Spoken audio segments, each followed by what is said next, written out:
পিঠাম আমার ছোট্ট ব্লগে তোমাদেরকে আবারও একবার স্বাগত জানাচ্ছি। এই ব্লগটা বিশেষত করার উদ্দেশ্য একটাই, যে কিছু মানুষ আছে অ্যাস্ট্রোলজির নামে প্রকৃত মানে না জেনেই ব্যবসা করে খাচ্ছে। অ্যাস্ট্রোলজি জানে না এদিকে তারা ব্যবসা চালিয়ে যাচ্ছে। আজকে সাড়ে সাতি, কালকে ঢাইয়া, আজকে তোমার রবি খারাপ, কালকে মঙ্গল খারাপ, তারপরের দিন বুধ খারাপ।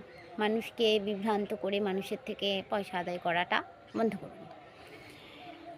কারণ মানুষ অনেক কষ্ট করে পয়সা ইনকাম করে এবং মানুষ অনেক দুঃখে অনেক কষ্টে আপনাদের কাছে যায়। তাহলে মানুষ ঠকিয়ে তো আপনাদের কোনো লাভ নেই, তাই না? মানুষ ঠকানোটা প্লিজ বন্ধ করুন। যদি প্রকৃত অ্যাস্ট্রোলজি জানেন তাহলে অ্যাস্ট্রোলজিটা করে খান, আর যদি প্রকৃত অ্যাস্ট্রোলজিটা না জানেন তাহলে করার প্রয়োজন বলে আমি মনে করি না। যদি ভিডিওটা ভালো লেগে থাকে তাহলে লাইক, শেয়ার এবং কমেন্টের মাধ্যমে শেয়ার করে দেবেন ভিডিওটি।